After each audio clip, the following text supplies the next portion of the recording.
காஞ்சிபுரத்தில் காணப்படும் கோவில்கள் சிவன் கோவில்கள், விஷ்ணு கோவில்கள், ஜெயின் கோவில்கள், சக்தி கோவில்கள் மற்றும் புத்தர் கோவில்கள் ஆகும். அதன்படி காஞ்சிபுரம் சிவகாஞ்சி, விஷ்ணு காஞ்சி, ஜெயின் காஞ்சி மற்றும் புத்த காஞ்சி என பிரிக்கப்பட்டுள்ளது. சிவன் காஞ்சியில் ஏராளமான சிவன் கோவில்கள் உள்ளன. சிவனின் மனைவி சக்தி அல்லது காமாட்சி கோவில்கள் அல்லது சிவகாஞ்சியிலும் காணலாம். ஸ்ரீ கச்சபேஸ்வரர் காஞ்சிபுரத்தின் மையத்தில் அமைந்துள்ள பழமையான சிவன் கோவில்களில் ஒன்றாகும். விஷ்ணு சிவபெருமானை கச்சப்பா அல்லது ஆமை வடிவில் வழிபட்ட புராணத்தின் அடிப்படையில் கச்சபேஸ்வரர் கோயில் என்று பெயர் பெற்றது. இக்கோயில் மிகவும் பழமையானது என்பதால் இக்கோயில் கட்டப்பட்டதன் மூலத்தை அறிய முடியாவிட்டாலும் இக்கோயில் பல்லவ பூர்வீகம் என்று கூறப்படுகிறது. ஒருமுறை ஜம்பாசுரன் என்ற அரக்கனை வென்று இந்திரன் தனது வெள்ளை யானையான ஐராவதத்தின் மீது மிகுந்த ஆடம்பரத்துடனும் காட்சியுடனும் தனது சொர்க்கத்திற்கு திரும்பிக் கொண்டிருந்தார். அவர் வழியில் துர்வாச முனிவரை சந்தித்தார். அவர் அவரை வாழ்த்தி இந்திரனுக்கு லட்சுமி பிரசாதம் வழங்கினார். ஆனால் துர்வாசரின் பெரும் திகைப்புக்கு இந்திரன் பிரசாதத்தை யானையின் கோவிலில் அலங்கரித்து அவமதித்தார். யானையின் தும்பிக்கையில் தேனீக்கள் குத்தியதில் மாலையை தள்ளி தரையில் வீசி எறிந்து மிதித்ததைக் கண்ட துர்வாசர் ஆத்திரத்தால் உடைந்து போனார். துர்வாச முனிவர் லட்சுமி தேவி அவரை விட்டு பிரிந்து செல்வார் என்று சபித்தார்.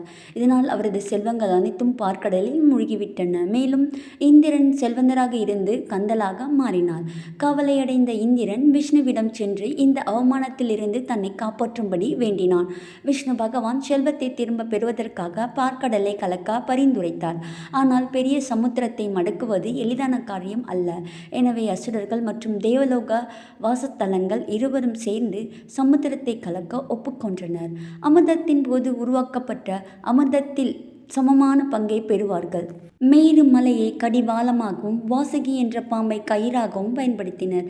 விஷ்ணு பகவான் கச்சப்பா அல்லது கூர்மாவின் அதாவது ஆமை வடிவத்தை எடுத்து பார்க்கடலில் மூழ்குவதை தடுக்க மேருமலையை தனது முதுகில் தாங்கினார். இதனால் கசக்கும் செயல்முறை தொடங்கியது. வாசுகி என்ற பாம்பை கத்தும்போது தன் உடலுக்கும் கரடு முரடான மலைக்கும் இடையே ஏற்பட்ட தொடர் உராய்வை தாங்க முடியாமல் இறுதியில் ஹலஹல் என்ற கொடிய விஷத்தை உமிழ்ந்ததால் விஷ்ணுவின் உடல் முழுவதும் கருமையாகி போனது. விஷ்ணுவால் தாங்க முடியாமல் போனது. விஷத்தின் தீவிரம் வன்முறை இயக்கத்தை தொடங்கியது.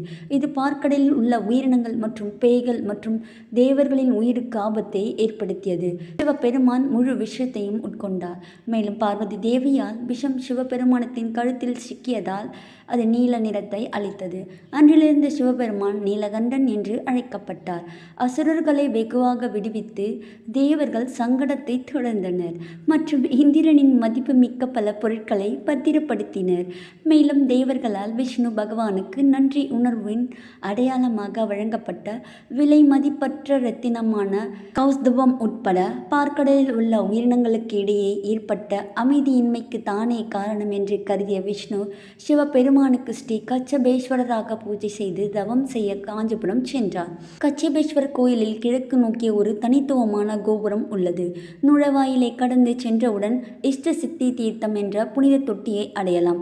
அதில் 4 குளியல் ஸ்தாபனங்கள் உள்ளன. ஒவ்வொன்றுக்கும் அங்கு நீராடும் பக்தர்களுக்கு பலனளிக்கும் தனித்துவமான சக்தியை கொண்டதாக நம்பப்படுகிறது. உள்ளூர் நம்பிக்கையின்படி இந்த புனித தொட்டியில் குறிப்பாக ஞாயிற்றுக்கிழமைகளில் நீராடுவது பக்தரின் நீண்ட ஆயுளுடன் நல்ல ஆரோக்கியத்துடன் இருப்பதை உறுதி செய்கிறது. ரத்த மண்டபம் தெற்கு நோக்கியும் கருவறை கிழக்கு நோக்கியும் உள்ளது. மகா மண்டபத்தின் நுழைவாயிலுக்கு பிறகு உச்சவரம்பு ஒரு மகாரம் உள்ளது. மண்டபத்தின் வெளிப்புறச் சுவர் கல்வெட்டுகளை அலங்கரிக்கிறது. விநாயகர், தட்சிணாமூர்த்தி, சோழீஸ்வரர், காளஹத்தீஸ்வரர், சிதம்பரேஸ்வரர், சுப்பிரமணியர், சரஸ்வதி ஆகிய 8 கரங்களுடன் விஷ்ணு, ஞான கணபதி, காலத்தீஸ்வரர், மகேஸ்வரி, மார்கசச ஈஸ்வரர், நாகலிங்கம், நாகராஜர், காசி விஸ்வநாதர் ஆகிய சன்னதிகள் இக்கோயிலில் அமைந்துள்ளன. விஷ்ணு, சண்டிகேசா மற்றும் துர்க்கை உள்ளன. ஒரு உள்மண்டபத்தின் கல் தூண்களில் பௌத்த உருவங்களின் வரிசைகள் உள்ளன. இந்த உருவங்களின் உத்வேகம் ஒரு பௌத்த மடலாயத்திலிருந்து எடுக்கப்பட்டதாக யூகிக்கப்படுகிறது. கோயில்களின் வெளிப்புற சுற்றுப்பாதையில் சிவபெருமானின் மகனான ஸ்ரீ கணபதியின் சன்னதி உள்ளது. கணபதியின் சன்னதியின் அர்த்த மண்டபத்தில் கூரையில் கோயிலின் புராணத்தை சித்தரிக்கும் சிற்பம் உள்ளது. கோயிலில் கொண்டாடப்படும் முக்கிய திருவிழாக்களில் ஒன்று பிரம்மோற்சவம். பிரம்மோற்சவம் தமிழ் மாதமான சைத்ராவில் கொண்டாடப்படுகிறது.